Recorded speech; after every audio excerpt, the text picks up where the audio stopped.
Another episode as to why savvy savers potentially should spend more in retirement. Today, we go through all the numbers. It is a must-watch episode. To learn more about how to secure your retirement and all the different elements you need to know, please subscribe to our channel and hit the bell so you'll be notified when we release episodes every Monday. We have helped hundreds of our clients gain clarity and get on the path to a great retirement.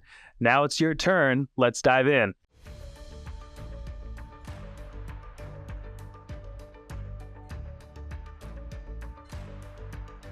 Welcome to Secure Your Retirement Podcast. We are continuing a conversation today that we had last week. And this conversation, we have brought on our in-house financial planning guru of all things, Taylor Wolverton. So Taylor, thanks for coming on and chatting with us today. Hello, thanks for having me. So last week, we talked about this topic of savvy savers, why they should spend more in retirement. And we gave a foundation. So if you didn't hear last week, go back and listen to last week, then come back and listen to this week, because we're actually going to provide all the numbers today for this concept that we had last week. But very, very, very quick. The concept was this: Merce and I and our advisors, as we are sitting down with individuals, many times, most of the time, they have no problems. They're not going to run out of money. The reality of what it is that they're going to end up giving sometimes millions of dollars to their beneficiaries. And there's no problem with that. But sometimes the fear is so great that they're going to run out of money that they won't spend any money. And so we said that, that let's just look at the impact after we gave this foundation. And that's why we brought on Taylor, because Taylor is the one who builds all these plans for us and helps us to deliver this concept to individuals. And so we kind of wanted to have Taylor on, and we're going to hopefully today verbalize what we normally see in picture and what we have on the screen. So let's just start it off. Taylor, can you give us, first of all, our sample client and a little bit about them? I'd like to know, the sample client's age, and let's just kind of go down the age and what they're getting for Social Security and those kind of basic steps up front. Yes. Okay. So in this example, we have a husband and wife. They are both 69 years old right now. They're both fully retired, so neither of them are working or have any sort of wages or employment income. They have Social Security. Both of them are receiving benefits. So the wife is receiving $2,700 a month from Social Security, and the husband is receiving $4,000 a month from Social Security. The wife also has a pension that she is receiving $1,900 a month from, and those are their primary sources of fixed income right now. And then they also have their assets to rely on for distributions. Do you want me to run through those next? Yeah, that would be great. Okay. So right now they have close to $200,000 in the bank, just in cash savings. And then they each have an IRA. The wife's IRA balance right now is about $830,000. The husband's IRA balance is $1,360,000 right now. And then they also each have a Roth IRA. So the husband's Roth IRA right now is up about $50,000, and the wife has $44,000 in a Roth IRA. They also have about $80,000 in stock, just in a taxable brokerage account. Okay, so when you add up their assets to work with for retirement to draw on as they need, what does that total come to roughly? We have total $2,563,000 between their savings, their cash savings, the IRAs, the Roth IRAs, and their stock. Okay, so perfect. So far what we know is that we know what they have coming in the door. They each have Social Security and they've got pension, relatively reliable. They know what's coming in the door. There's some taxes associated with that. Then we've got money to work with. And what I tell people is, well, what is just as important is how much are they going to spend in retirement, and how does that line up with their money coming in the door plus their assets? So let's talk about their spending habits. Do we have that information? Yes. Okay. So In this example, we have that right now they are spending about $12,000 a month to cover all of their expenses. That does also include about $6,000 to $7,000 a year that they typically use to put towards travel. So they may not be spending that every single month, but that comes out to an annual amount. So $12,000 a month is what we have them spending right now. And we are including inflation on that amount when we're looking long term through the remainder of their retirement. We're inflating their expenses at 3% each year. Okay, great. So we've got money coming in the door from sources. We've got assets to work with. We now know that they spend about, or they want to spend about 12,000 a month in their normal living, especially on the earlier side of retirement. And so when we're in these meetings, we're walking the client through this. They provided all the data, and we usually, ideally, we have it all up front before we go into this meeting, but we're making tweaks along the way. Maybe a lot of times they forgot about a small pension they may have, or they forgot about this savings account that they don't really think about, or a Roth account or an old 401k. So we're updating these plans as we go if there's anything missing, and then we check on expenses to see where that's at. And then the next big piece is we go to put it all together in a nice, easily viewable way, which we call the retirement tab. And that takes everything and puts into one page. It shows us what's coming in the door, the assets we have to work with, and then also what's going out the door. Taylor mentioned something really important there, that today they spend 12, but because of inflation, and in this day and age, we're very, very aware of inflation. We have to assume it's going to be there going forward. So the plan, we are allowing for inflation throughout the entirety of it. Also, on the assets, we are making an assumption on a rate of return. Any financial planning software, any financial advisor is always going to assume some type of rate of return on assets. We tend to keep that on the more conservative side. We like to build our plans stress tested. So we're usually running somewhere in the realm of a 4 or 5% rate of return. That part doesn't matter all that much for this conversation today, but just realize that we are assuming some type of rate of return. So Taylor, what I'd like if you could, and realize everyone is kind of listening to us, and we'll give them options to see this better, but kind of walk us through maybe the first line of what that retirement page looks like as they sit here at age 69. Yes. Okay. So like I said before, they have $1,900 a month from the pension. So that's shown here in the first column. Their combined Social Security benefits between the two of them is $6,700 total. So when we're adding up the pension and the Social Security, we're subtracting out an estimate as far as what their tax withholdings would be that they owe on both of those sources of income. We're estimating they have about $8,400 a month in net income to work with from pension and Social Security. So with their expenses right now at about $12,000 a month, we have somewhere around $3,800, $4,000 left that needs to be distributed from their accounts to make up the difference after they've already spent their pension and their Social Security. And again, the total of their savings and investment accounts right now is over $2.5 million. So that's what they have available to take those distributions from to cover their expenses that they still have left over once they've spent their pension and Social Security. Okay, so and it's very important here that we understand the relationship between the fixed income coming in the door, realize that there's some taxes that come off of that. So we've got a net dollars in the door, just like you would look at a paycheck, right? And what was that number again, Taylor? 8,000? Yeah, $8,400 a month. $8,400 a month. And what you said something very key is that, hey, if they want to spend 12 at the beginning of their retirement, clearly 12's not coming in the door from fixed sources. So we're going to have to generate that additional almost $4,000 a month.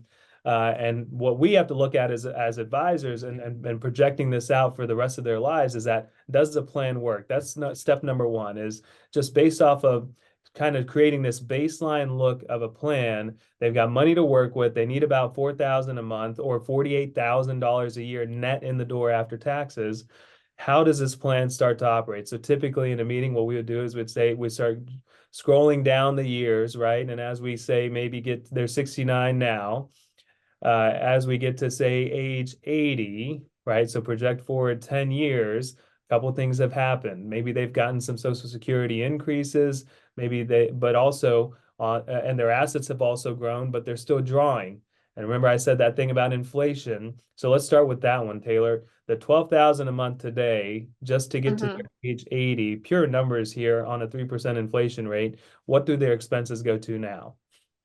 Their expenses by age 80 with the 3% a year inflation assumption that we have built in comes to not quite $17,000 a month. It's 16,900. So almost $17,000 by the time they're 80 to spend the same way that they are spending today with $12,000 a month. To live the same way. And now what's even more important is how much more pressure has that put on our withdrawals on the portfolio? How much are they, what's our net need now? Yeah, so that part comes to about $8,500 a month now is what we're needing to withdraw from their savings and investment accounts to cover their expenses after their pension and social security is spent. So we entered into retirement with about a $4,000 deficit, and now we're talking 8,000 plus. So Right. quickly you can see how inflation can snowball on us, and we want to make sure that we're paying attention to that, as well as just making sure the plan year over year is in line with expectations. And so how much, what the software is doing, by the way, is that if there is a withdrawal need, if there's a deficit, it's automatically taking it out of assets. So it's taking it out and spending it. So our assets were about at age 69, they were how much, and what are they now at age 80? So starting out at age 69, we had over 2.5 million. And then looking down later at age 80, it's closer to the total is 3.2 million. So So I the just distributions, no, go go ahead. ahead. I just wanted to interject here real quick. Because up to this point, you might have just started feeling stressed. I was feeling stressed. Talk about this, right? Because now all of a sudden we're talking about a deficit. We're talking about, Right. inflation. And that's, I think, what happens is a lot of people get really nervous. And we're sitting here having an episode talking about savvy savers should spend more. And it sounded like, wait a minute, I am exactly where I was in the beginning. I should not spend any more money. And so I think what's important here to take away from all these numbers that we went through is that, yes, you've had inflation. Yes, you're needing to spend more, but with a conservative rate of return on the right column, you've got more money now at age 80 than you did at 69, right? So we're able to take care of all of the debt load without having to worry about this idea of that we're going to run out of money. Right. So I know you're going to go further down to 90, but I just wanted to, because I was starting to feel stressed right there. Like, okay, wait a minute. Now I'm spending 8,000 out of my savings. We're talking about why you should spend more. So I want to bring it back to, yes, we're keeping up with inflation, but we have more money in our savings. Yep. So we're at that 3.2, right? And Right. we do this all the time too. And where we're in the meetings, we see people, we're showing the client this particular page, and they're in shock. How is it possible that I'm drawing down my assets and my assets continue to grow in retirement? Well, it's just the fact of the idea of if you have if you've done a good job of saving, you've got a decent bucket of money to work with, and you spend within your means, a lot of times it's a very common thing that we see assets growing in retirement, which goes back to the whole purpose of this episode is, hey, unless you want to leave all that behind, maybe we should start considering spending a little bit more. All right, I want to give us one more point of reference, and that's let's go down 10 more years now. Let's look at their age 90 and just remind us, Taylor, where we started, what 80 looked like, and at age 90, what have expenses grown to, and what's our asset base now? Yes. Okay. So again, today at age 69, we're starting with over $2.5 million total in savings and investments. At age 80, we're looking at 3.2 million. And then when we come down to age 90, we have close to 2.9 million at that point in time. Okay. So at some point, the dollars going out of the account started to reduce our asset, and that is very common. And a lot of times it's usually around here that the client will joke and say, "Hey, I'm not going to be here at age 90," or "Why am I leaving the $2.9 million behind?" or whatever you want to come up with, right? And so that is where we start to say, "Okay, well, your plan looks fantastic, just the way it's written right here." And we haven't even gone through many of the what ifs yet, the fun what ifs, right? We can plan all day for the bad stuff, long-term care and life insurance needs and all that stuff. But retirement, we work so hard to get to it. We should also talk about the fun stuff, the bucket list items that you've heard about, right? The big trips or whatever it is. So in this case, the client, the sample client, we know they have a, like Taylor said, they have a small travel budget built in annually. But what we do know is that they do have a couple bucket list trips that they do want to take, and they're nervous about it. And so our job is to bring comfort to the idea of, hey, maybe 1 or 2 or 3 years, or maybe, every now and then we do take a larger withdrawal to satisfy that bucket list trip that we've been putting off for so long. Again, the whole point of saving and planning for retirement is to actually enjoy it. So if you need to spend a little bit more to enjoy it, why not? You've worked hard for it. So in their case, they wanted to immediately, after they retired, they wanted to spend about $30,000 on a rather large trip that they have somewhat planned out. They've been talking about it for years. Work never allowed them to take that kind of time off and spend that kind of money. And so here we are now, we're sitting with them and they say, we've been thinking about this. It's going to cost 30,000. Can we financially do this? We need you to tell us that it's okay for us to go and do this. So Taylor, let's again remind them what Taylor's going to do, and she does this in the meetings every day, is she will show them, she'll add in that line item of this trip and make it, think about whatever big trip you're thinking about right now and what that's going to cost. She'll add it in and say travel for, in this case, 2024, and it's going to cost $30,000 all out the door in this calendar year. And what we'll show the client is, okay, remember at age 90, without doing this trip, you had X. Remind us, Taylor, at age 90, what do they have? 2.9 million. 2.9 million. I'm not good at remembering all the numbers, and we've Me either. thrown a lot at you here as you're listening. Raiden will remind you about the blog as well. So 2.9 million at age 90. And all she's going to do is add in that $30,000 outlay this year. And so we'll show them. And when we go and look at, the first thing we'll say is that, yeah, this year was more expensive. Your expenses went up for this one particular thing we're trying to do. And the long-term impact, that's what we want to show people, is what is the long-term impact of one large withdrawal, especially at the beginning of retirement. And so we'll go back down to age 90 and show them that number. And what does it go to? So now with the additional $30,000 added in for the year 2024 for that one trip at age 90, that brings us to a total for savings and investments is $2,780,000 by Okay, that point in time. 2,780,000. So about $120,000 difference over a almost 20-year period of time, right? So now you can ask yourself, right? It cost me 30 upfront to do this. In the long run, over the next 20 years, the long-term impact is $120,000. But I got to do something I've been wanting to do for years, and I've got to check that off my list. Is that worth it to me? Yeah, I was just going to say, I think I talked about this last time, but just to remind you, we talk about this financial plan being a GPS system. And if just to remind you of the illustration as we sit right here, sometimes we're going on a trip, right? We look at the GPS says we're going to get there at 2:30 and we go, great. Well, then we're riding along and one of us says, hey, I want to stop at the Starbucks, or I want to stop at get some food, or I want to do that. And we put it into the GPS and then it comes up with the calculation and it says, hey, if you do this stop, you're going to get there at 3:15. So we have a conversation and we say, are we okay getting there at 3:15? And everybody goes, yeah, 3:15 is fine. So we go and make the stop because we want to get there. That's exactly what we're doing here, is we're saying, hey, okay, we had 2.9 million. And we're saying, hey, but you know what, though? We'd really like to go on this trip and have an experience.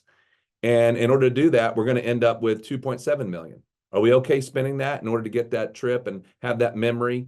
Yeah, I'm good with that. I mean, kids are going to be fine with 2.7 million, 2.7, whatever it was million. No big deal. Let's do it. So don't look at it like, oh my gosh, that cost $130,000 over 20 years. It cost you 30,000 now. When you put inflation on it, it does all that stuff and it looks bad in a way, but in a way it's like, I still got 2.7 million. So you have a conversation and you go, are we willing to do that? And that's kind of this idea behind that. I know we've gone a little bit long here on our normal. Can we do one more, Taylor? And Yeah. say that they love the trip in 2024 and they say, you know what, we're going to do one more in 2 years. So in 2026, they're going to do another one and it's going to cost them this time 35,000. Make it 35. We're going to upgrade.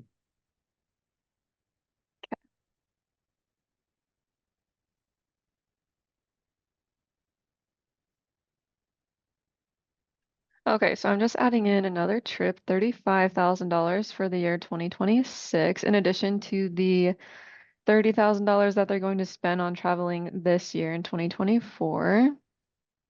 So before at age 90, with just a $30,000 trip for 2024, we were at over 2.7 million. And now with the additional $35,000 trip in the year 2026, at the same year, age 90, now our total savings and investments is over 2.6 million.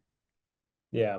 So again, I think you're getting the theme of the whole purpose of this episode is, while it may seem pricey and it may seem expensive upfront, and it does have impacts to the plan, right? You're spending dollars, but at the end of the day, you worked hard to get to where you are, to where, retirement is a place that you're not really stressed out about. You're not worried about. Yes, withdrawing is that different, realizing you're not having a paycheck or a salary coming in anymore. Does it feel different? That's something you get used to. We see our clients do it every day.